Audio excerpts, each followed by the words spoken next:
இன்றைக்கி நம்ம அசோகா அல்வா செய்ய போகிறோம். அது செய்கிறதுக்கு ஒரு டம்ளர் அளவு பாசிப்பருப்பை இதில் கொட்டி வறுக்கிறோம்.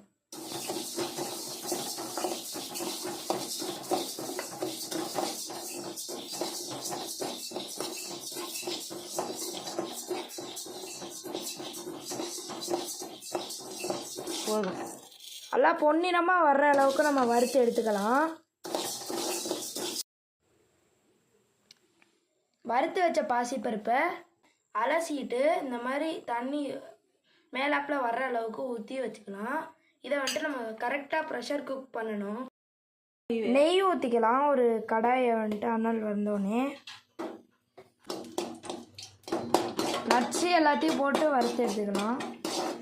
நாங்கள் இன்றைக்கி முந்திரி பருப்பும் திராட்சையும் ஒண்டி தான் போட்டிருக்கோம். தனியாக ஒரு பிளேட்டுக்கு மாற்றி வச்சுக்கலாம். இதில் 3/4 கப்பு கோதுமை மாவு எடுத்து வறுத்து எடுத்துக்கலாம்.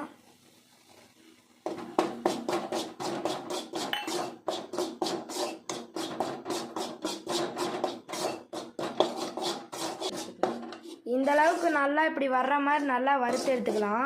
அவிச்சி வச்ச பாசி பருப்பை இதில் மிக்சி ஜாரில் போட்டு சுக்கு ஏலக்காய் போட்டு எடுத்துக்கலாம். இந்த மாதிரி உடச்சி போட்டுக்கலாம். நம்ம போட்ட பாசிப்பருப்பை இந்த மாதிரி அரைச்சி எடுத்துக்கலாம்.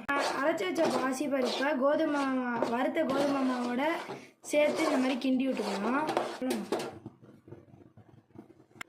நம்ம கலக்கி வச்ச ஃபுட் கலரை இங்கே ஊற்றிடலாம்.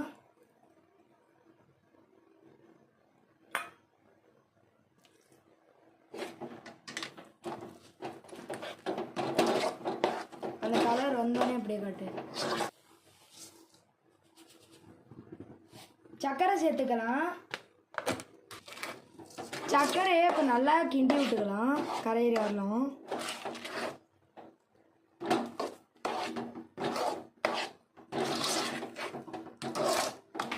இப்போ நெய் ஊற்றிக்கலாம். நெய் ஊற்றினோடனே இப்போ நல்லா கிண்டி விட்டுக்கலாம். நெய் இப்போ நம்ம வறுத்து வச்ச பாதாம் எல்லாத்தையும் போட்டுக்கலாம். இப்போ நம்ம போட்ட எல்லாத்தையும் நல்லா கிண்டி விட்டுக்கலாம். பார்க்கவே சூப்பராக இருக்குது. இப்போ நம்ம அல்வா ரெடி ஆயிடுச்சு. நம்ம இதை இறக்க போகிறோம்.